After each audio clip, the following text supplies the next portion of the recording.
أعوذ بالله من الشيطان الرجيم بسم الله الرحمن الرحيم رب اشرح لي صدري ويسر لي أمر واحلل عقدة من لساني يفقهوا قولي। আজকের এই কনফারেন্সের আমার প্রিয় মা ও বোনেরা সবাইকে আসসালামু আলাইকুম ও রহমতুল্লাহি ওয়া বারাকাতুহু এবং অনেক অনেক শুভেচ্ছা। আল্লাহ সুবহানাহু ওয়া তাআলার কাছে সবার জন্য এই দোয়া, আল্লাহ তাআলা যেন আমাদের সবাইকে দ্বীনের ইলম অর্জন করার তৌফিক দান করুন এবং সিরাতুল মুস্তাকিমের পথে চলার রাস্তা সহজ করে দিন। আপনারা সবাই ভালো থাকুন, এই দোয়া নিয়ে শুরু করছি আজকের এই সুন্দর পবিত্র অনুষ্ঠান। আজকে রয়েছে আমাদের এই প্রোগ্রামের বিষয় হলো জিলহজ মাসের প্রথম 10 দিনের গুরুত্ব এবং মাহাত্ম্য। যেহেতু আজকে হলো জিলহজ মাসের 2 তারিখ, আলহামদুলিল্লাহ আমরা প্রথমে এই সুযোগ পেয়ে নিছি। তো আরবি মাসের মধ্যে রমজান মাস হলো অন্যতম গুরুত্বপূর্ণ মাস, যে মাসের মর্যাদা ও গুরুত্ব সম্পর্কে মহাগ্রন্থ আল কুরআনে উল্লেখ করা হয়েছে এবং যে মাসে এমন একটা দিন রয়েছে সে দিনটা হলো লাইলাতুল কদরের দিন। তো সেই হিসাবে এই মাসটি অনেক মর্যাদার মাস, রমজান মাস, এবং এ সম্পর্কে মহাগ্রন্থ আল কুরআনে একটি সূরা নাজিল হয়েছে, সূরা লাইলাতুল কদর, এবং সূরা আদ-দুহানেও এই রাতের সম্পর্কে আল্লাহ সুবহানাহু ওয়া তাআলা জানিয়ে দিয়েছেন যে রাত সম্পর্কে, লাইলাতুল কদর সম্পর্কে অসংখ্য হাদিস রয়েছে যে যারা এ রাত ইবাদত বন্দেগী করবে, তওবা করবে, তাদের তওবা আল্লাহ সুবহানাহু ওয়া তাআলা কবুল করবেন, তাদেরকে মাফ করে দিবেন এবং তাদেরকে জান্নাত দান করবেন। আরবি মাসের মধ্যে অন্যতম আরেকটা গুরুত্বপূর্ণ মাস হলো জিলহজ মাস। এই জিলহজ মাসের প্রথম 10 দিন অত্যন্ত গুরুত্বপূর্ণ এবং মর্যাদাবান দিন হিসাবে পরিচিত। জিলহজ মাসের গুরুত্বের মূল উদ্দেশ্য হলো এ মাসে ইসলামের যে 5টি রুকন এর অন্যতম রুকন হজ পালন করা হয়। এই মাসে কুরবানিরও ব্যবস্থা রয়েছে। তাই জিলহজ মাসের প্রথম 10 দিন খুবই গুরুত্বপূর্ণ দিন। এ সম্পর্কে উলামাদের মধ্যে মতভেদ রয়েছে যে রমজানের যে গুরুত্ব এবং জিলহজ মাসের প্রথম 10 দিনের যে গুরুত্ব, এর মধ্যে কী ধরনের পার্থক্য অথবা কোনটার গুরুত্ব বেশি। তো আমরা একটা হাদিস থেকে এর একটা সুন্দরভাবে তার ব্যাখ্যাটা আমরা পেয়ে যাই ইনশাআল্লাহ। আব্দুল্লাহ ইবনে আব্বাস রাদিয়াল্লাহু তাআলা আনহু বর্ণিত এই হাদিসে নবী করিম সাল্লাল্লাহু আলাইহি ওয়াসাল্লাম বলেছেন, এমন কোনো দিন নেই যেদিনের নেক আমল আল্লাহর নিকট প্রিয় হতে পারে এ দিনগুলোর, অর্থাৎ জিলহজ মাসের প্রথম 10 দিনের তুলনায়। আল্লাহ রাব্বুল আলামিনের কাছে জিলহজ মাসের প্রথম 10 দিনের আমল অত্যন্ত পছন্দনীয় এবং অত্যন্ত গুরুত্বপূর্ণ। সাহাবীগণ জিজ্ঞেস করলেন, ইয়া রাসূলুল্লাহ সাল্লাল্লাহু আলাইহি সাল্লাম, আল্লাহর রাস্তায় জিহাদও কি নয়? নবী করিম সাল্লাল্লাহু আলাইহি সাল্লাম জবাবে বললেন, না,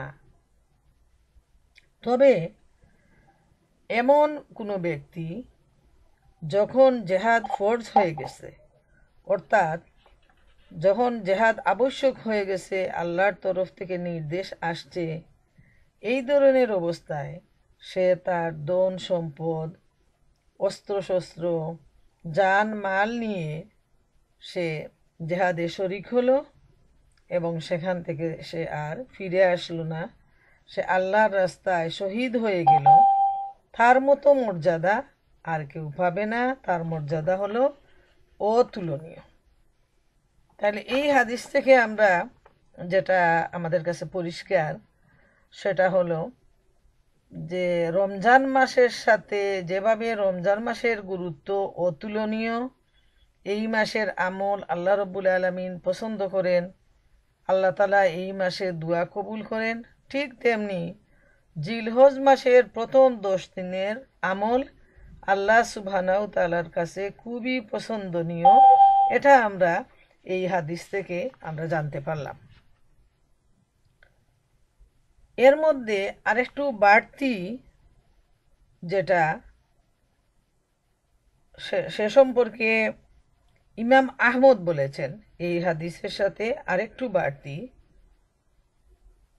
যে এমন কোনো দিন নয় আল্লাহর নিকট জিলহজের প্রথম 10 দিনের আমল থেকে উত্তম। এই বলে তিনি বলছেন, তোমরা এদিনে তাহমিদ অর্থাৎ আলহামদুলিল্লাহ জিকির করো, তোমরা তাহলিল করো অর্থাৎ লা ইলাহা ইল্লাল্লাহ পড়ো, আর তোমরা তাকবীর করো অর্থাৎ আল্লাহু আকবার পড়ো। তাহমিদ মনে রাখতে হবে, তাহমিদ, তাহলিল এবং তাকবীর তিনটা আল্লাহ সুবহানাহু তাআলার কাছে খুবই গুরুত্বপূর্ণ। তাহমিদ হলো আল্লাহ সুবহানাহু তাআলার প্রশংসা করা, আল্লাহর শুকরিয়া আদায় করা। এজন্য আলহামদুলিল্লাহর জিকির আল্লাহ তাআলার কাছে অত্যন্ত পছন্দনীয়। আর তাহলিল হলো যে লা ইলাহা ইল্লাল্লাহ পড়া, যে আল্লাহ ছাড়া আর কোনো ইলাহ নেই। আর আল্লাহর জন্য তাকবীর দেয়া মানে আল্লাহর শ্রেষ্ঠত্ব ঘোষণা করা। সেই ঘোষণার বাক্যটা আল্লাহ সুবহানাহু তাআলা আমাদেরকে মহাগ্রন্থ আল কুরআনে শিখিয়ে দিয়েছেন, সেটা হলো আল্লাহু আকবার। এই আল্লাহু আকবার অর্থ হলো আল্লাহ হচ্ছেন সর্বশ্রেষ্ঠ, এবং এর মর্যাদা এত বেশি এই তাকবীর ধ্বনির। আমরা দেখতে পাই, আমরা যখন নামাজে দাঁড়াই আমরা জীবনভর পড়তেছি আল্লাহু আকবার।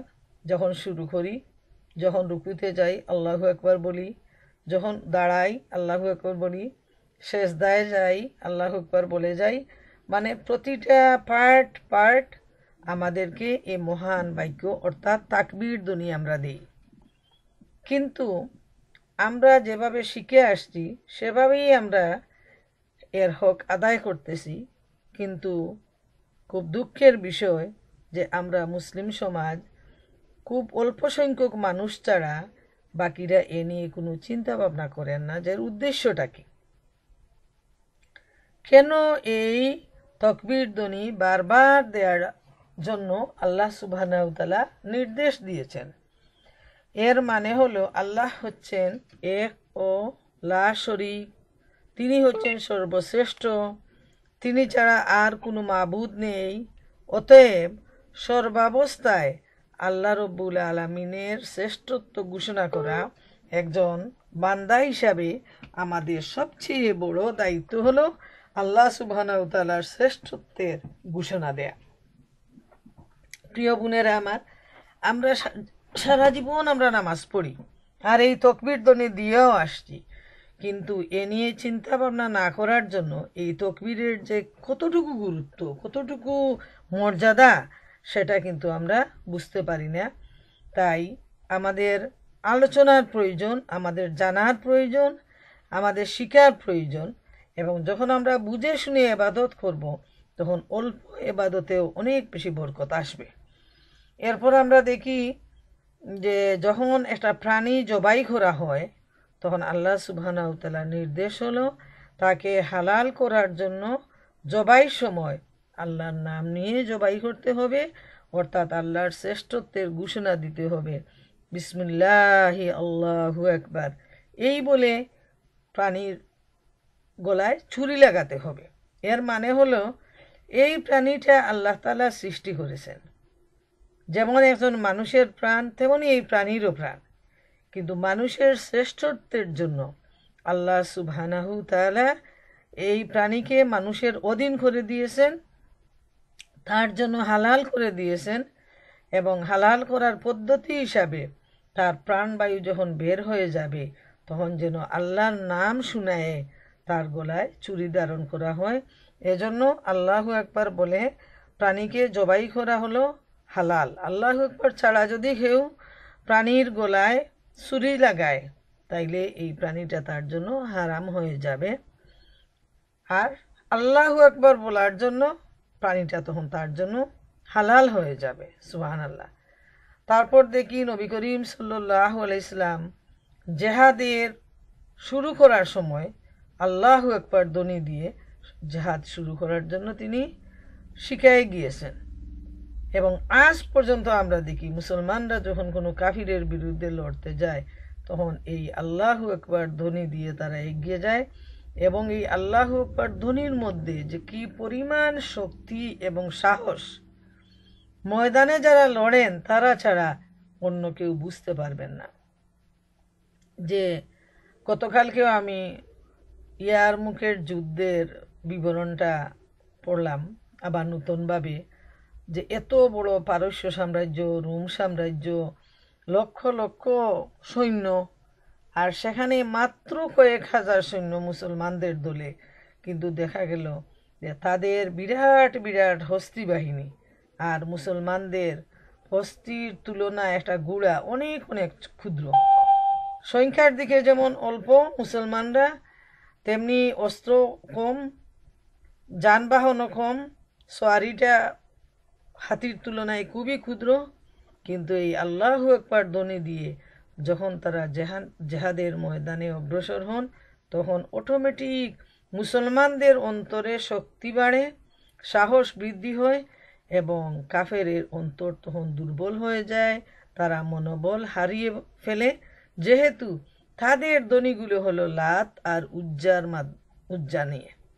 তাদের ধ্বনি হলো এক ও লা শরীকের বিরুদ্ধে, তাই তাদের মনোবল কোনো সময়ই বৃদ্ধি পায় না, বরং তারা তাকে বীরু কাপুরুষ।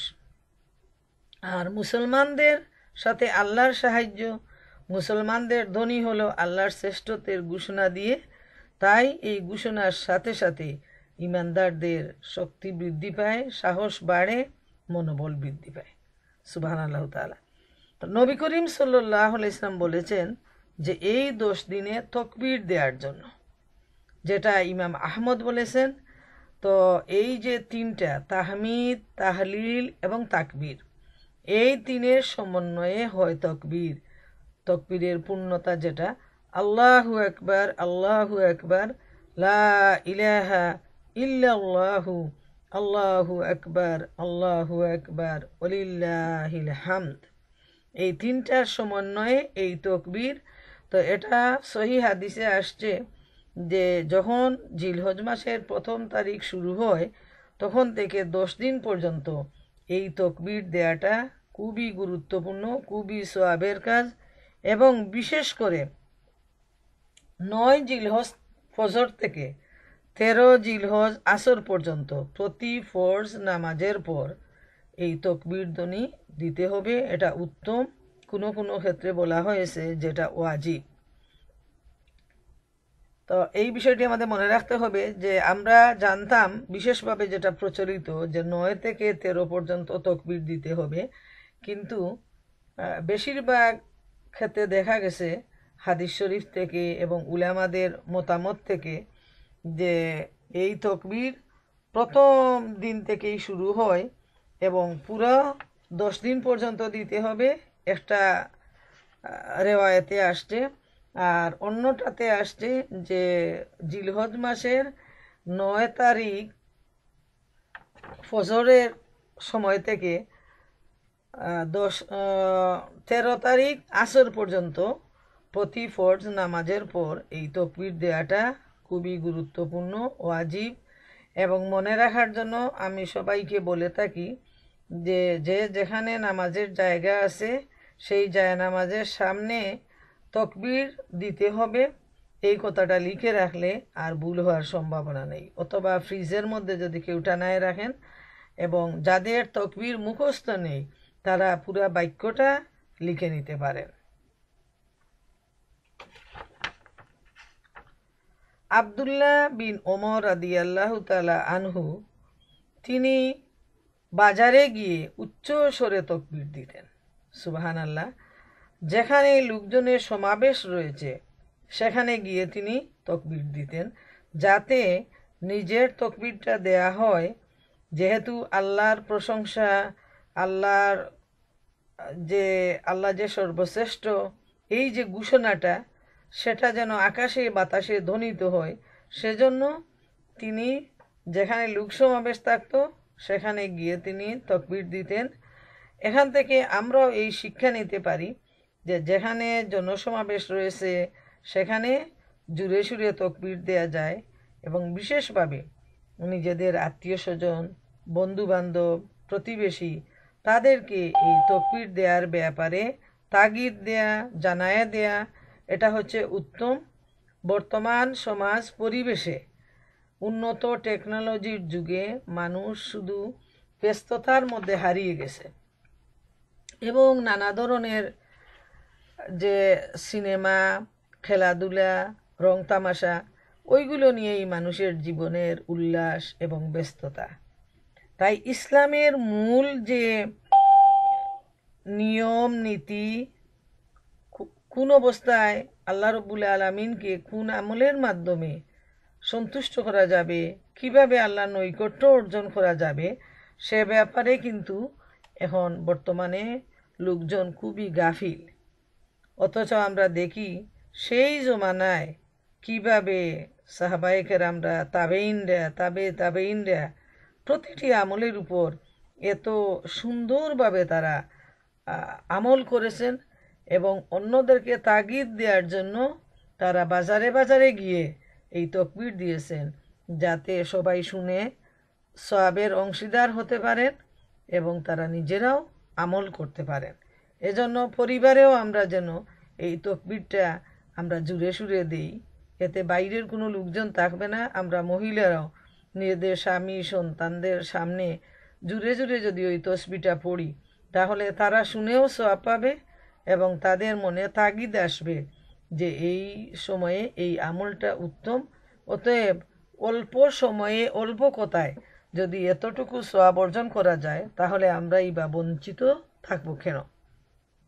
তাই প্রিয় বোনেরা আমার, এই 10 দিনের আমল সম্পর্কে, এত গুরুত্বপূর্ণ এই 10 দিন এবং প্রতিটি আমলই গুরুত্বপূর্ণ, কিন্তু আফসোস এই ব্যাপার নিয়ে আমরা আলোচনা হয় কম, জানায়া দেয়া হয় কম, যার ফলে আমরা অনেক কিছু থেকে আমরা বঞ্চিত হয়ে গেছি। তাই আল্লাহ সুবহানাহু তাআলার দরবারে অসংখ্য অসংখ্য শুকরিয়া যে আল্লাহ তাআলা এই যে টেকনোলজির মাধ্যমে আমাদেরকে সৎ কাজের যে দাওয়াত দেওয়ার সুযোগ করে দিয়েছেন। আমরা যারা এই সমাবেশে উপস্থিত হয়েছি, আল্লাহ তাআলা সবাইকে এখান থেকে উপকৃত হওয়ার তৌফিক দান করুন, এবং নিয়মিত যেন আমরা এই ইলম অর্জনের জন্য এই সময়টা দিতে পারি। এরপর অন্য একটা হাদিস, হাফসা রাদিয়াল্লাহু তাআলা আনহু, যিনি নবী করিম সাল্লাল্লাহু আলাইহি ইসলামের একজন প্রিয়তমা স্ত্রী, উনি বর্ণনা করেছেন যে নবী করিম সাল্লাল্লাহু আলাইহি ইসলাম কখনো 4টা আমল পরিত্যাগ করেননি। সেগুলো হলো আশুরা রোজা, জিলহজের 10 দিনের রোজা, প্রত্যেক মাসে 3 দিনের রোজা, এবং জুহরের পূর্বের 2 রাকাত সালাত। আহমদ, আবু দাউদ, নাসাই, এই 3 গ্রন্থেই এই হাদিসটি উল্লেখ করা হয়েছে। এই 10 দিনের সম্পর্কে মহাগ্রন্থ আল কুরআনে একটা তাগিদ পাওয়া যায়। সূরা আল ফজরে আল্লাহ সুবহানাহু তাআলা ইরশাদ করেন, বিসমিল্লাহির রহমানির রহিম, ওয়াল ফাজর ওয়া লায়ালিন আশর। ফজর মানে ভোরের শপথ, ফজর অর্থ ভোর, ভোরের শপথ, এবং শপথ 10টি রাতের। লাইলুন অর্থ হলো রাত, আর আশারা হলো 10। তো ওলা ইয়ালিন আশ মানে শপথ 10টি রাতের। এখানে আল্লাহ সুবহানাহু ওয়া তাআলার শপথ নেয়ার উদ্দেশ্য হলো মহাগ্রন্থ আল কুরআনে যেখানেই আল্লাহ তাআলা শপথ নিয়েছেন, যে একটা বিশেষ উদ্দেশ্যেই তিনি শপথ নিয়েছেন। আল্লাহ তাআলা যে বিষয়ে শপথ নিয়েছেন সেই বিষয়ের গুরুত্ব অনুধাবনের জন্য তিনি শপথ নিয়েছেন। যেমন দিনের শুরু করতে হবে ফজরের নামাজ দিয়ে। ফজরের নামাজের গুরুত্ব অত্যন্ত বেশি। এ সময় হাদিস শরীফে আসছে যে ফজর এবং আসরের সময় ফেরেশতাদের রদবদল হয়। প্রতি মানুষের কাছে যখন ফেরেশতারা আসেন তাদের আমলনামা কালেকশনের জন্য একটা টাইম হলো ফজরে। ফজরে যারা আসেন একদল, আর যারা ত্যাগ করে যান তারা যখন এই মানুষটাকে নামাজরত অবস্থায় রেখে যান তখন আল্লাহ তাআলার কাছে গিয়ে তারা রিপোর্ট পেশ করেন যে আমি আপনার বান্দাকে নামাজরত অবস্থায় রেখে আসছি। এই সাক্ষীটা যায়। আবার যখন আসরের ফেরেশতারা নূতন দল আসেন আর পুরনো দল যান, তখন পুরনো দল গিয়ে আল্লাহর কাছে রিপোর্ট পেশ করেন যে আমি আপনার এই বান্দাকে নামাজরত অবস্থায় রেখে আসছি। এটা সহিহ হাদিস। এজন্য 5 ওয়াক্ত নামাজ ফরজ। সব নামাজেরই গুরুত্ব সমান। কেউ যদি ইচ্ছাকৃতভাবে ত্যাগ করে তবে সে কবিরা গুনার অন্তর্ভুক্ত, গুনাহগার হয়ে যাবে। আর এই দুইটা নামাজের গুরুত্ব এজন্য দেয়া হয়েছে যে দুই গ্রুপ ফেরেশতা আসা যাওয়া করেন তারা আল্লাহ তাআলার কাছে যখন রিপোর্ট পেশ করেন, এই রিপোর্ট এটাই বুঝায় যে আল্লাহর এই বান্দা বা বান্দি নামাজরত অবস্থায় সর্বাবস্থায় তিনি রয়েছেন। যে দুই দল ফেরেশতা রিপোর্ট করেন, দুই রিপোর্টেই দেখা যায় যে তারা নামাজরত আছেন। তাই এই নামাজের গুরুত্ব অত্যন্ত বেশি, এবং বিশেষ করে দিনে শুরু করতে হবে আল্লাহর সেজদার মাধ্যমে। এজন্য আল্লাহ তাআলা ফজরের গুরুত্ব দিয়েছেন। তারপর আসে ওলা ইয়ালিন আশ। কিছু কিছু উলামা এখানে এই প্রসঙ্গে রেওয়ায়াত করেছেন যে এই দোষ বলতে এখানে জিলহজ মাসের প্রথম 10 দিনের কথা উল্লেখ করা হয়েছে। জিলহজ মাসের প্রথম 10 দিনটা হলো গুরুত্বপূর্ণ, এবং সেজন্য এখানে আল্লাহ তাআলা এই 10 দিনের কসম খেয়েছেন। এই ব্যাপারেও কিন্তু অনেকে উল্লেখ করেছেন, অনেক উলামারা। এখানে একটা বিষয় চিন্তার ব্যাপার যে যারা বলেন সারা বছরের মধ্যে জিলহজ মাসের এই 10 দিন হলো অত্যন্ত গুরুত্বপূর্ণ, এই 10 দিনের আমল আল্লাহ তাআলা খুব পছন্দ করেন, এবং আল্লাহ রাব্বুল আলামিন এই 10 দিন বান্দার গুনাহ মাফ করেন, তওবা কবুল করেন। তো এ নিয়ে কিছু মতবিরোধ রয়েছে আলিম উলামাদের মধ্যে, বিশেষ করে স্কলারদের মধ্যে, যারা ফিকহাবিদ তাদের মধ্যে, যে রমজান মাসের ফজিলত হলো সারা বছরের মধ্যেই গুরুত্বপূর্ণ। এবং এ প্রসঙ্গে আল্লাহ তাআলা কুরআনে সূরাও নাজিল করেছেন, আয়াতও আসছে, অসংখ্য হাদিসও আসছে। তাহলে এই জিলহজের প্রথম 10 দিন এই বছরের মধ্যে এত গুরুত্বপূর্ণ হয় কিভাবে? তাহলে রমজানের গুরুত্ব বেশি না জিলহজ মাসের এই প্রথম 10 দিনের গুরুত্ব বেশি? তো এ ব্যাপারে ইমাম ইবনে তাইমিয়া রাদিয়াল্লাহু তাআলা আনহু উনি বিষয়টাকে খুব সুন্দরভাবে ব্যাখ্যার মাধ্যমে উনি আরও পরিষ্কার করে দিয়েছেন যে রমজানের শেষ 10 রাতের ফজিলত আল্লাহর কাছে অত্যন্ত প্রিয়, এবং জিলহজ মাসের প্রথম 10 দিনের ফজিলত আল্লাহ রাব্বুল আলামিনের কাছে প্রিয়, দুটাই সমান। এর মানে হলো যে রমজানের 10 রাত, দিন নয়, রাতের ব্যাপারে বলা হয়েছে লাইলাতুল কদর, মানে কদরের রাত।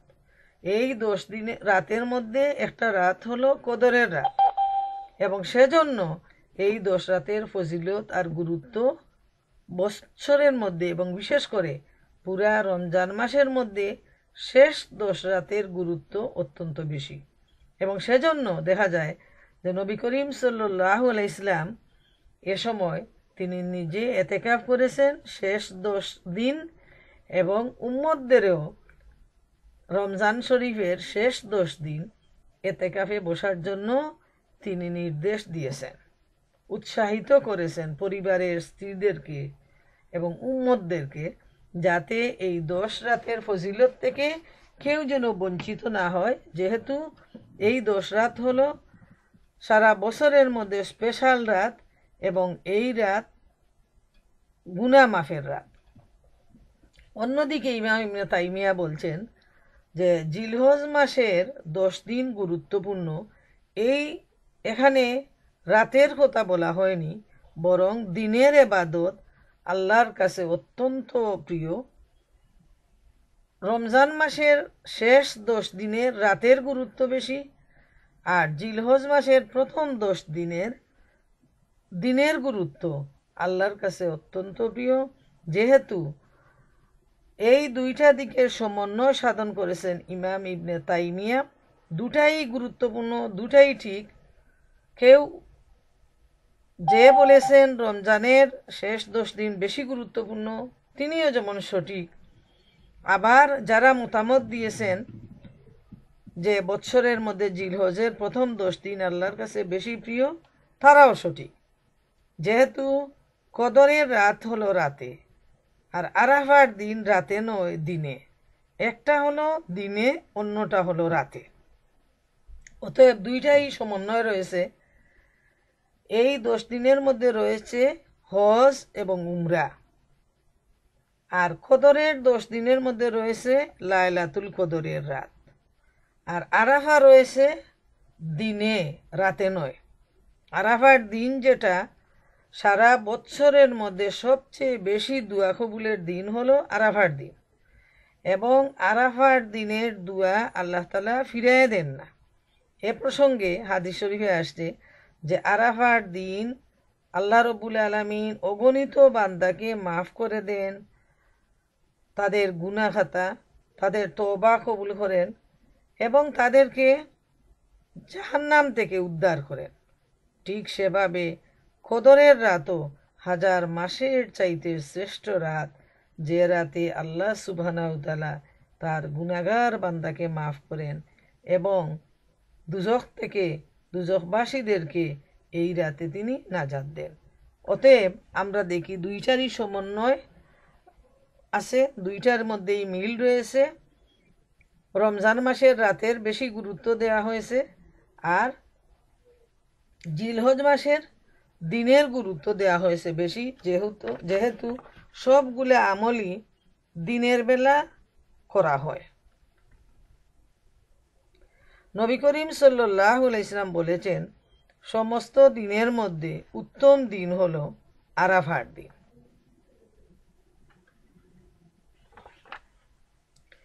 হজের অধিকাংশ আমল কিন্তু দিনে করা হয়, বিশেষ করে যারা হাজি তারা যে আমলগুলো করেন আমরা দেখতে পাই, সেই আমলগুলো হলো, প্রথম হলো এই দিনে জামারায় পাথর নিক্ষেপ করা হয় 10 তারিখে, তারপর কুরবানি দেওয়া হয়, ইহরাম ছাড়ার পর মাথা মুন্ডন করা হয়, সাই করা হয় এবং ফরজ তোয়াফ করা হয়। হজের অধিকাংশ আমল কিন্তু এই 10 তারিখ দিনে একই দিনে সংগঠিত হয়, তাই এই দিনের গুরুত্ব এবং মর্যাদা অত্যন্ত বেশি। রমজানের 10 রাতের ইবাদত আল্লাহর কাছে প্রিয়, এবং শ্রেষ্ঠ রাত হলো কদরের রাত, আর আরাফা দিনের মধ্যে শ্রেষ্ঠ দিন হলো সারা বছরের আরাফার দিন। এ দিনে অনেকগুলো কাজ সংগঠিত হয়, যেটা বছরের অন্যান্য সময়ে সংগঠিত হওয়ার কোনো সুযোগ থাকে না।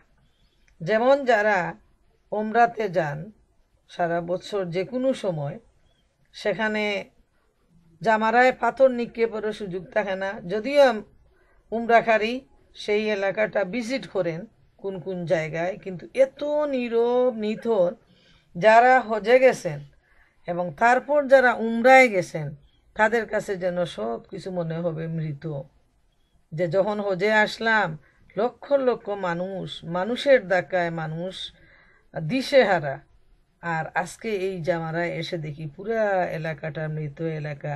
শুধু হাতে গোনা কয়েকজন মানুষ যারা উমরায় গেছেন তারা হয়তো এই সময় ভিজিট করতেছেন ওই জামারার পাথর নিক্ষেপের এলাকাটা। তারপর কুরবানি কিন্তু ওই বৎসরে একদিনই করা হয়। যারা হাজিরা যারা থাকেন তারা মিনায় এই কুরবানি সংগঠিত হয় এবং হেরেমের এরিয়ার ভিতরে এর বাইরে কোথাও হাজিরা কুরবানি করতে পারবেন না। তাই দেখা গেল যে মিনায় যদি আপনি ভিজিট করেন বছরের যে কোনো দিন সেখানে কোনো লোক খুঁজে পাবেন না, হাতে গোনা কিছু মানুষ। কিন্তু আরাফার 10 তারিখ যদি আপনি সেখানে অবস্থান করেন ওই জিলহজ মাসের, তাহলে দেখবেন শুধু মানুষ আর মানুষ, আর পশু জবাই করা হচ্ছে, অসংখ্য অসংখ্য অগণিত রক্ত প্রবাহিত করা হচ্ছে। 3 নাম্বার হলো মাথা মুন্ডন করা।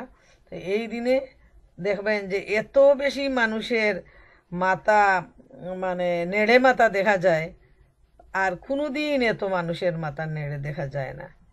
এরপর সাই করা, যেহেতু এদিন ওয়াজিব, উমরা করলেও সাই করতে হয়, কিন্তু যেহেতু সারা বছরের মধ্যে হজের সময় সবচেয়ে বেশি হাজির সমাগম ঘটে, এদিন সবচেয়ে বেশি লোকের স্থান হয় ওই সাফা এবং মারওয়ায়।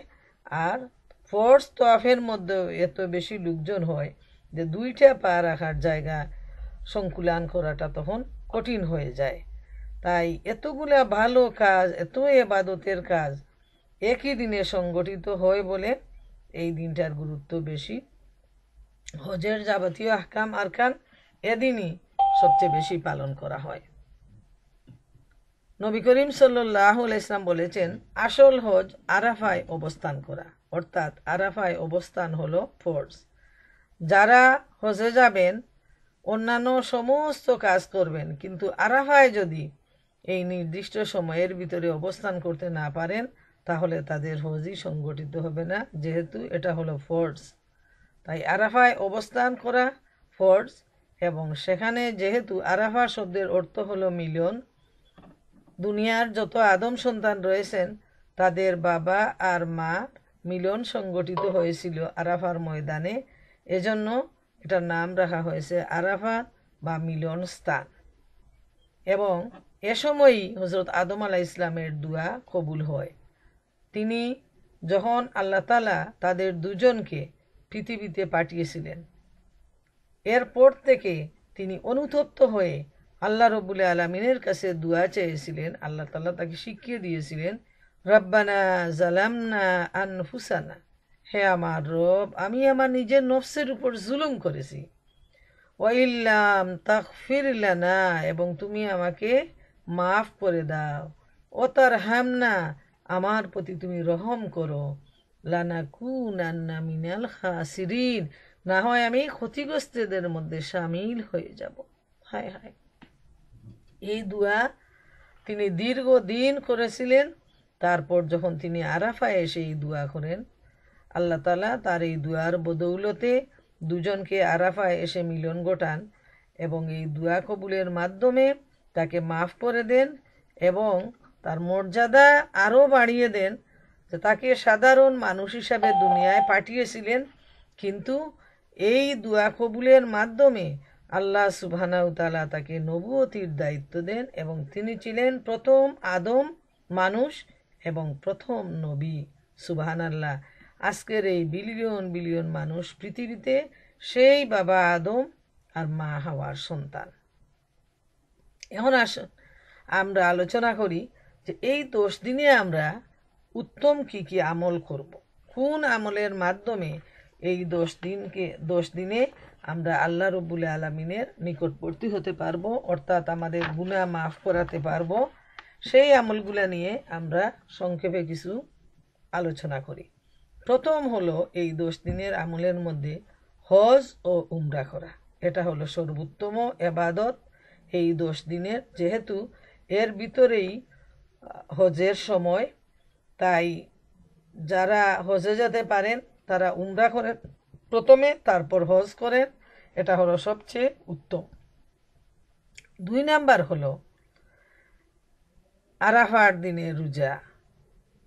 শুধুমাত্র যারা হজ করবেন তারা এই রোজা রাখবেন না, যেহেতু তাদের জন্য রয়েছে অনেক অনেক কাজ, তাই এদিন তারা ওই কাজ নিয়েই ব্যস্ত থাকবেন, এটাতেই তাদের সওয়াব।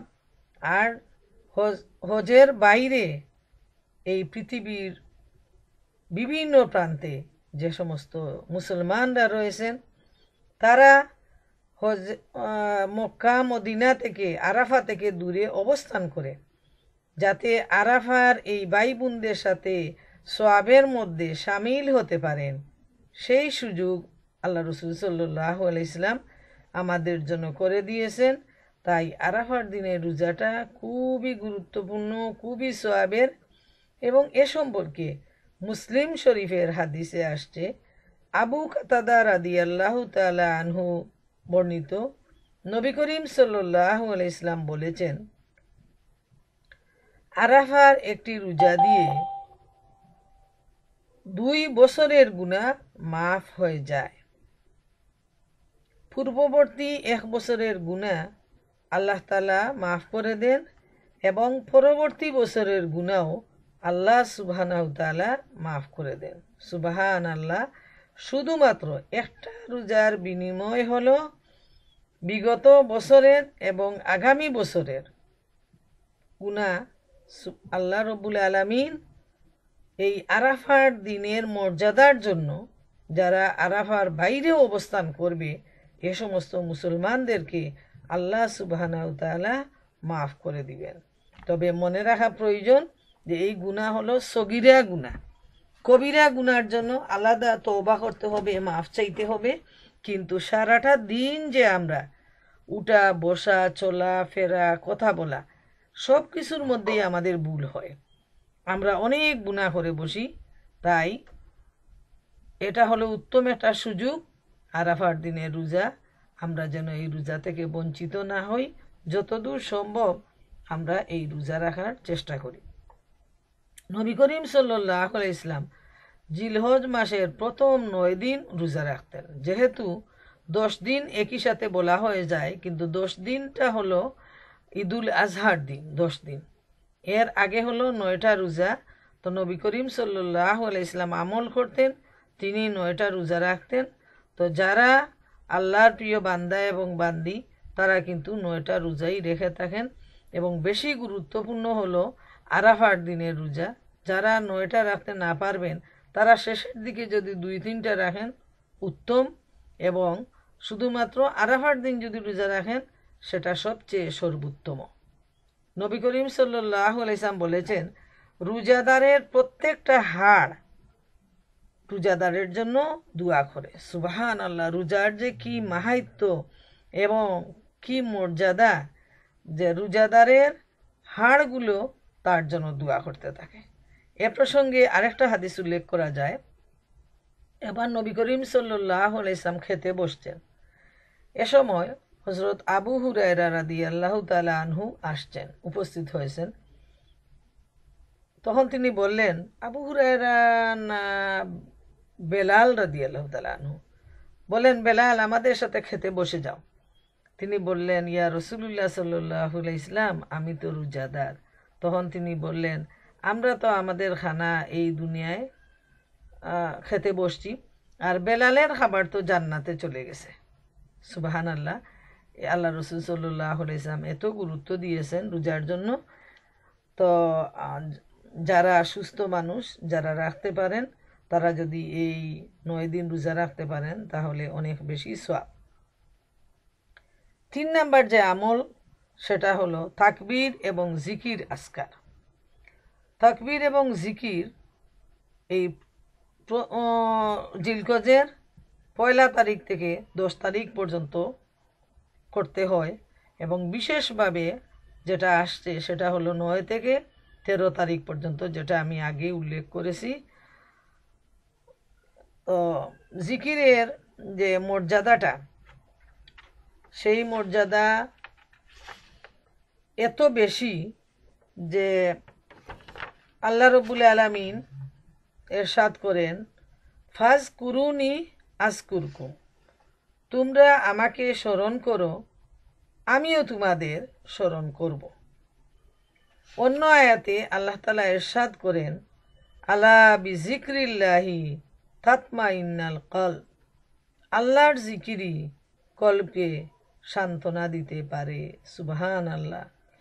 সূরা হুদে আল্লাহ তাআলা বলছেন 114 নম্বর আয়াতে, জালিকা জিক্রি লিজ্জাকিরিন, এটা হচ্ছে উপদেশ তাদের জন্য যারা আল্লাহর জিকির করে, অর্থাৎ আল্লাহকে স্মরণ করে। প্রিয় বোনেরা আমার, মনে রাখতে হবে মুসলমানদের মধ্যে অজ্ঞতার জন্য বিভিন্ন মানুষের জিকির বিভিন্ন ধরনের। একদল লোক কোনো ধরনের জিকির করেই না, তারা তাদের দুনিয়া নিয়ে ব্যস্ত পাগল। আর একদল লোক আছে যেভাবে আল্লাহ তারা চাইছেন ঠিক সেভাবেই তারা সঠিক পদ্ধতিতে তারা আল্লাহর জিকির, আল্লাহর স্মরণ করে থাকে এবং এই স্মরণ আল্লাহ রব্বুল আলামিনের নিকটবর্তী নিয়ে নেয় তাদেরকে।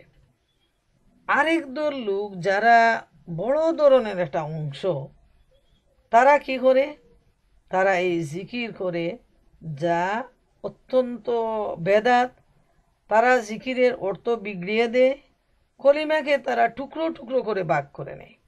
যেমন অনেকে একসাথে সমবেত হয়ে তারা জিকিরের মজলিস করে এবং শুধু বলে আল্লাহ আল্লাহ আল্লাহ, এইভাবে বলে, যেটার কোনো মিনিং নেই। আবার তারা কি করে, এই আল্লাহকে দুইভাবে করে। প্রথম তারা আল্লাহ আল্লাহ বলে, তারপর তারা সবাই বলে হু হু হু, এইভাবে তারা বলে যে ভিতর থেকে একটা শব্দ আসতে হবে, যেভাবে পেটে ডাক দেয় মানুষের গ্যাস হইলে, ঠিক ওইভাবে একটা শব্দ ভিতর থেকে আল্লাহ বলে তারপর হু বলে আসতে হবে। এইটা কুরআন হাদিসের কোথাও নেই, অর্থ এমনভাবে বিগড়ে যায়, কোনো মিনিংই আসে না। এইভাবে বিশাল একটা দল রয়েছে উপমহাদেশে যারা জিকিরের মজলিস করে এবং এইভাবে আল্লাহর নাম নিয়ে তারা অর্থকে অনেক বেশি বিগড়ায় দেয়। আর একদল আছে যারা শুধু বলে ইল্লাল্লাহ ইল্লাল্লাহ। ইল্লাল্লাহর অর্থ কি? আল্লাহ ছাড়া, আল্লাহ ছাড়া। আল্লাহ ছাড়া যদি আমরা সারা জীবনই বলি তাহলে এর কি কোনো মিনিং আছে নাকি আল্লাহ ছাড়া? এগুলো হলো সব বেদাত। পুরো বাক্য, কলিমার যে পুরো বাক্য আছে, এটা পুরাপুরি পরিষ্কারভাবে সহি শুদ্ধভাবে ধীরে স্থিরে একাগ্রতার সাথে পড়তে হবে। এটাই হলো আল্লাহকে স্মরণ করা, এটাই হলো জিকির। যে জিকির আল্লাহ রব্বুল আলামিন চেয়েছেন, এটা হলো সেই জিকির। অথচ আমরা দেখি যে এত ভুলের মধ্যে মানুষ রয়েছে যে এই জিকির নিয়েও তারা বেদাতের মধ্যে রয়েছে। জিকিরকে তারা নানাভাবে নিজেদের পছন্দ মতো ব্যবহার করে এবং তারা বিশাল একটা দল সৃষ্টি করে নেয়, যাতে সবাই মিলে একসাথে বসলো।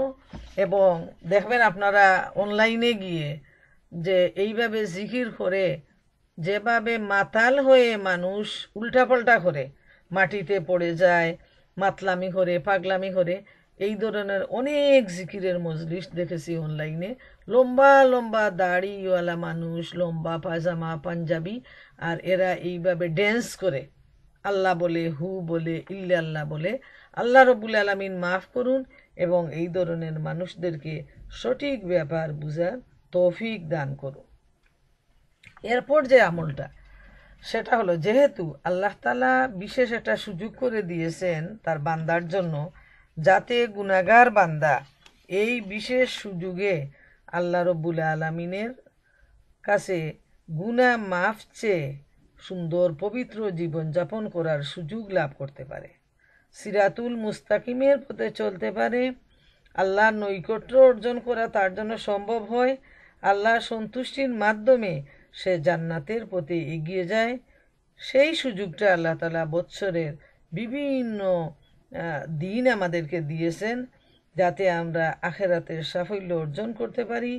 যেহেতু দুনিয়া হলো আমাদের জন্য পরীক্ষার জায়গা, এখানে যে কাজ করতে হবে আমাদেরকে খুব ভেবে চিন্তে কাজ করতে হবে এবং সিরাতুল মুস্তাকিমের পথে আমাদেরকে এগিয়ে যেতে হবে।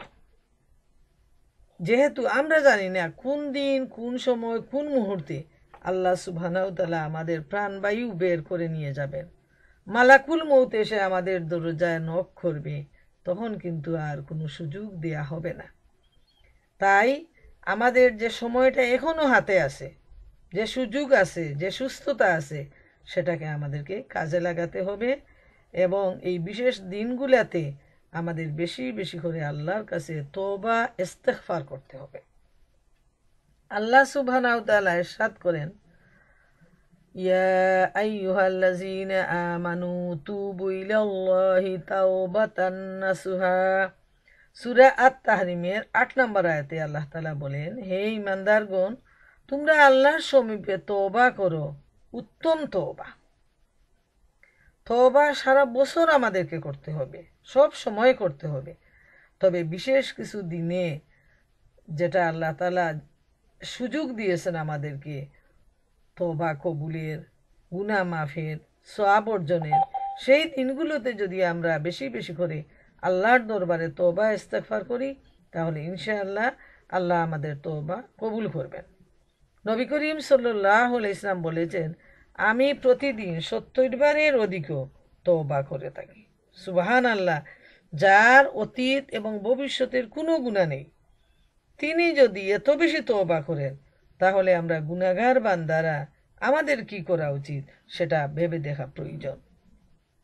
আল্লাহ রাব্বুল আলামিন বলেন সূরা হুদে এই ১১৪ নম্বর আয়াতে যে ইন্নাল হাসানাতি ইযহিবনা সাইয়্যাত, নিশ্চয়ই নেক কাজ পাপ ও গুনাহ দূর করে দে।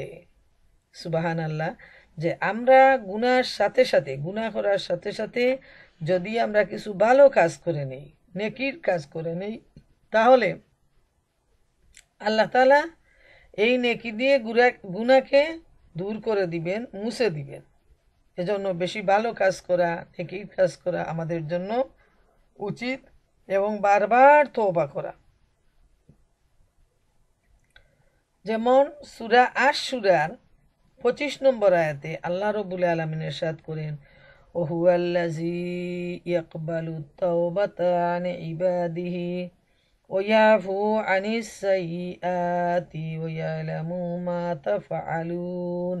তিনি আল্লাহ, যিনি তার বান্দাদের তওবা কবুল করেন এবং তাদের গুনাহ খাতাও তিনি ক্ষমা করে দেন। তোমরা যা কিছু করো সে সম্পর্কেও তিনি জানেন। সুবহানাল্লাহ। আল্লাহ নিজেই বলে দিচ্ছেন যে তিনি আল্লাহ, যিনি বান্দার তওবা কবুল করেন এবং তাদের গুনাহ মাফ করে দেন। অতএব প্রিয় বোনেরা আমার, আমরা যেন সারা বছরই আল্লাহর কাছে তওবা করি এবং বিশেষ করে এই যে দিনগুলোতে আমরা যেন আরো বেশি করে আমাদের সময়কে তওবা করার কাজে, ইবাদতের কাজে আমরা লাগাই। এরপরের যে আমলটা সেটা হলো বেশি বেশি নফল ইবাদত বন্দেগী করা, অর্থাৎ নফল নামাজ পড়া, তাহাজ্জুদের নামাজ পড়া, চাশতের নামাজ পড়া। এই কাজগুলো আমাদেরকে করতে হবে। আর আরেকটা কাজ যেটা, সেটা হলো এই দিনগুলাতে যেন আমরা দান খয়রাতের হারটা বাড়াই। যেহেতু এই মাসে রয়েছে ঈদুল আজহা, ধনী মানুষের সাথে যাতে গরিব মিসকিনরাও ঈদুল আজহার আনন্দে শরিক হতে পারে, সেজন্য আমরা আমাদের যারা আত্মীয় স্বজন, প্রতিবেশী, দেশের বাড়িতে রয়েছেন গরিব মিসকিন, তাদের জন্য আমরা যেন গরু, খাসি, টাকা পয়সা এগুলার ব্যবস্থা করতে পারি, যেন তারা এই কুরবানির মাংস পেয়ে, এত দাম পেঁয়াজ, তেল, মশলা, রান্না করবে কি দিয়ে? সারা বছর তো এই গরিব মানুষগুলো মাংস খায় না। বাংলাদেশের এমন মানুষ রয়েছে যারা বছরে শুধুমাত্র কুরবানির ঈদেই তার জন্য তারা অপেক্ষা করে, যাতে তারা কিছু মাংস খেতে পারে। সেজন্য আমরা যেন তাদের জন্য এই ব্যবস্থাটা করি। এবং মাংস হাতে আসার পর শুধু তো চিবিয়ে খেতে পারবে না, সেজন্য তেল মশলার প্রয়োজন রয়েছে। তো যদি আমরা অল্প কিছু হলেও তাদেরকে সাহায্য করতে পারি, তাহলে তারা এই আনন্দে শরিক হবে এবং তাদের অন্তর আল্লাহ তাআলার কাছে মানে খুশিতে আল্লাহর কাছে পৌঁছে যাবে এবং দাতাকে আল্লাহ সুবহানাহু তাআলা অনেক বেশি তিনি সওয়াব দান করবেন এবং মাফ করে দিবেন। এতিম মিসকিন যারা রয়েছে তাদেরকে খোঁজখবর করে যেন আমরা এই দিন তাদেরকে কিছু দিতে পারি। বুখারী শরীফের হাদিসে রয়েছে, আব্দুল্লাহ বিন মাসুদ রাদিয়াল্লাহু আনহু থেকে বর্ণিত, নবী করিম সাল্লাল্লাহু আলাইহি সাল্লাম বলেছেন, যে অগ্রিম পাঠায় তাই তার নিজের সম্পদ, আর যা সে পিছনে রেখে যায় তাই তার ওয়ারিসের সম্পদ। আমরা জেনে শুনেও কিন্তু ভুল করি, আমরা শুধু সম্পদ জমাই করি এবং ফেলে খালি হাতে শুধু সাদা কাপড়ের টুকরা নিয়ে আমরা চলে যাই এই দুনিয়া থেকে। আর বাকি যা থাকে যারা ওয়ারিস তারাই লাভ করে, অথচ এতে আমাদের কোনো লাভ হয় না। আমরা যদি নিজেদের হাতে আমাদের সম্পদ বিলিয়ে দিই, তাহলে এই গরিব মিসকিন এতিম আত্মীয় স্বজন অভাবী লোকজন যখন তারা পেয়ে যাবে, তাদের হাতে পৌঁছার আগে যখন নিয়ত করা হয় সাথে সাথে আল্লাহর দরবারে পৌঁছে যায়। সুবহান আল্লাহ, দানের এত গুরুত্ব যে অভাবীর কাছে দান পৌঁছার আগে আল্লাহর কাছে পৌঁছায় যায়। আল্লাহ তাআলা এত বেশি খুশি হন। এজন্য সূরা আল হাদিদের 11 নম্বর আয়াতে আল্লাহ রাব্বুল আলামিন ইরশাদ করেন, মানজাল্লাযী ইকরিদুল্লাহা কারজান হাসানান ফায়ুদাইফাহু লাহু ওয়া লাহু আজরুন কারীম। কে আছে যে ব্যক্তি আল্লাহকে ঋণ দেবে উত্তম ঋণ, তিনি তাকে কয়েক গুণ বাড়িয়ে দিবেন এবং তার জন্য থাকবে বড় ধরনের পুরস্কার। সুবহানাল্লাহ। প্রিয় মা বোনেরা আমার, আমরা যেন এই সময়ে এই দিনগুলোতে ঈদুল আজহার আনন্দে শরিক হওয়ার জন্য আমরা গরিব মিসকিনদের হাতে কিছু খাবার পৌঁছায় দেই, কিছু টাকা পয়সা তেল মশলার পয়সাটা, এবং তাদের বাচ্চা কাচ্চা যারা আছে তারা যেন এই ঈদের আনন্দে শরিক হতে পারে, কিছু নাস্তা পানি খেতে পারে, সেজন্য আমরা যেন তাদেরকে স্মরণ করি। এরপর যে আমল এই 10 দিনের ভিতরে, সেটা হলো ইয়াউমুন নহর, প্রবাহিত করার দিন। এটাকে বলা হয়েছে যে কুরবানি করা। এ দিনটা হচ্ছে রক্ত প্রবাহিত করার দিন। এদিনে রক্ত প্রবাহিত করা আল্লাহ রাব্বুল আলামিনের কাছে সবচেয়ে বেশি পছন্দনীয়। আরবের পৌত্তলিকরা তারা কি করত, তারাও কিন্তু তারা যে নামেই ডাকুক, কেউ গড বলুক, কেউ ভগবান বলুক, কেউ আর যে নামেই ডাকুক, সবাই কিন্তু একজনকে বিশ্বাস করে এবং তার সাথে কিন্তু আরো অনেক শরিক করে নেয়। তারাও কিন্তু কুরবানি দিত তাদের আল্লাহর উদ্দেশ্যে। তো তারা কি করত, কাবাগরের ভিতরে ছিল তাদের 360টা মূর্তি। তারা পশু জবাই করে ওই মূর্তিগুলোর সামনে মাংস রেখে দিত এবং মূর্তিগুলোর গায়ে তারা রক্ত মেখে দিত। আল্লাহ রাব্বুল আলামিন এর প্রসঙ্গে মহাগ্রন্থ আল কুরআনে সূরা হজের 37 নম্বর আয়াতে ইরশাদ করেন যে আল্লাহর নিকট রক্ত মাংস কিছুই পৌঁছায় না, তার কাছে পৌঁছায় তোমাদের তাকওয়া। আল্লাহ তাআলা মানুষের অন্তর দেখেন, তাকওয়াটা দেখেন। কে কত বড় গরু কুরবানি দিল সেটা আল্লাহ তাআলার কাছে বড় বিষয় নয়। যার সামর্থ্য যতটুকু আছে সে পরিমাণ সে দিবে, এটা অবশ্যই ঠিক।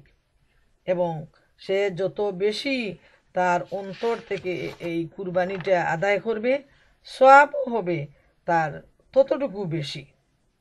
কিন্তু মনে রাখতে হবে যে কোনো ধরনের দেখানোপনা বা কোনো ধরনের প্রতিযোগিতা যদি মনের ভিতরে থাকে, তাহলে তার কুরবানিটা শুদ্ধ হবে না এবং সে গুনাহগার হয়ে যাবে।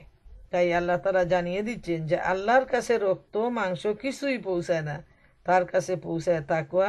আসলে তো গরু হোক খাসি হোক জবাই করে আমরা প্রথমেই তার কলিজাটা বুনা করি, তারপর তার মাংস দিয়ে নানা ধরনের মজাদার খাবার তৈরি করে খাই, সবই আমাদের হাতে থাকে, কিন্তু আল্লাহর কাছে আমাদের নিয়তের মূল্য দেয়া হয়। আল্লাহ আমাদের নিয়তের মূল্যটা দেন। হযরত আয়েশা রাদিয়াল্লাহু তাআলা আনহু বর্ণিত একটি হাদিস তিরমিজি শরীফের, নবী করিম সাল্লাল্লাহু আলাইহি সাল্লাম বলেছেন, কুরবানির দিনে মানব সন্তানের কোনো নেক কাজই আল্লাহর নিকটে এত প্রিয় নয় যত প্রিয় রক্ত প্রবাহিত করা। কুরবানির জানোয়ারগুলো তাদের শিং, পশম ও খুর সহ কিয়ামতের দিন এনে দেয়া হবে। কুরবানির পশুর রক্ত মাটিতে পড়ার আগেই আল্লাহর নিকটে সম্মানিত স্থানে পৌঁছে যায়। সুতরাং তোমরা আনন্দ চিত্তে কুরবানি করো। এই হাদিস থেকেও যেটা, যে কুরবানির যে পশুটা হবে তার সমস্ত যে বডির যে ওজন, এই ওজন পরিমাণ সওয়াব কুরবানিদাতাকে দেয়া হবে।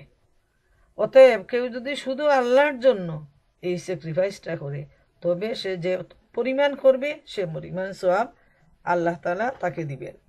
ইবনে মাজায় আসছে, সামর্থ্য থাকতে যারা কুরবানি করে না তারা যেন আমার ঈদগাহের কাছেও না আসে। আল্লাহ রসুল সাল্লাল্লাহু আলাইহি সাল্লাম সেটা বলেছেন। প্রিয় বোনেরা আমার, প্রায় ঘণ্টাখানেক আমি আপনাদের সামনে এই যে জিলহজ মাসের 10 দিনের আমল নিয়ে আলোচনা করলাম। এ থেকে যদি আপনারা কিছু উপকৃত হন তাহলে আমার এই আলোচনা সার্থক হবে বলে আমি খুশি হব, এবং আল্লাহ তাআলা যেন আপনাদেরকে আমাকেও এর জাযা দান করেন, এবং আমরা সবাই যেন এই 10 দিনকে আমাদের নিজেদের জন্য কাজে লাগাতে পারি। সেই দুয়াই আমরা আল্লাহ রব্বুল আলামিনের কাছে করব। তবে আরেকটা হাদিস আমি আপনাদেরকে বলে দিচ্ছি, কুরবানি সম্পর্কে জানি না বিদেশের প্রেক্ষাপটে আমাদের দ্বারা কতটুকু সম্ভব এটা, যেহেতু আমরা যারা বিদেশ কুরবানি দেই তারা তো আমরা দোকানে অর্ডার দিই, সময় মতো আমরা কুরবানির মাংস যেভাবে বাংলাদেশে নামাজ থেকে এসেই কুরবানি দেয়া হয় এবং সাথে সাথে রান্না করে তারপর ওই মাংস দিয়ে আমরা খাবার খাই, কিন্তু এ দেশে তো এটা সম্ভব নয়। তবুও যারা যেখানে আছেন, যাদের দ্বারা সম্ভব, তারা এই হাদিসের উপর আমল করতে পারেন কিছু। যেমন মুসলিম শরীফের হাদিসে রয়েছে, উম্মে সালামা রাদিয়াল্লাহু তাআলা আনহা থেকে বর্ণিত, নবী সাল্লাল্লাহু আলাইহি সাল্লাম বলেছেন, যে ব্যক্তির কাছে কুরবানির পশু রয়েছে এবং সে তা কুরবানি করতে মনস্থ করেছে, জিলহজ মাসের চাঁদ দেখা দিলে কুরবানি না করা পর্যন্ত সে যেন নিজের চুল ও নখ না কাটে। এটা যে কোনো প্রেক্ষাপটে সম্ভব, কিন্তু সকালবেলার খাবারটা আরেক জায়গায় আসছে, যে যেহেতু ইব্রাহিম আলাইহিস সালামের সুন্নত, তিনি না খেয়ে ছেলেকে নিয়ে জবাই করতে গেলেন এবং আল্লাহ তাআলা তাকে যে জান্নাতি পশু দিলেন ওইটা রান্না করে তারপর তিনি খাবার খেলেন। আর এখানে যে হাদিসটা আসছে ওইটা যারা এই সুন্নতের উপর আমল করতে পারবেন তারাও সওয়াব পাবেন, মুসলিম শরীফের হাদিস। তো প্রিয় বোনেরা আমার, আমরা যা আলোচনা করলাম আমরা যেন এর উপর আমল করি। এই 10 দিনের ইবাদত কিন্তু অত্যন্ত গুরুত্বপূর্ণ। আল্লাহ সুবহানাহু ওয়া তাআলা আমাদের সবাইকে এর উপর আমল করার তৌফিক দিন। আমরা যেন বেশি বেশি করে নফল নামাজ, তেলাওয়াত, তাসবিহ, তাকবীর দিতে পারি। উঠতে বসতে তাকবীর দিতে কোনো কষ্ট নয়, অজুরও প্রয়োজন হয় না। তাই এই 10টা দিন বেশি বেশি করে তাকবীর দেওয়াটা খুবই সওয়াবের কাজ। আল্লাহ রসুল সাল্লাল্লাহু আলাইহি সাল্লাম এ ব্যাপারে তিনি তাগিদ করেছেন। তারপর যারা রোজা রাখবেন এর মধ্যে অসংখ্য সওয়াব রয়েছে। এরপর মনে করেন বেশি বেশি করে দান খয়রাত করা, কুরবানি করা, প্রতিটা কাজই অত্যন্ত সওয়াবের কাজ। তো আমরা আমাদের দ্বারা যেন আল্লাহ তাআলা এই সওয়াবের কাজগুলো করার তৌফিক দেন। ওয়া আখিরু দাওয়ানা আনিল হামদুলিল্লাহি রাব্বিল আলামিন। তো যাদের সময় আছে এই সমস্ত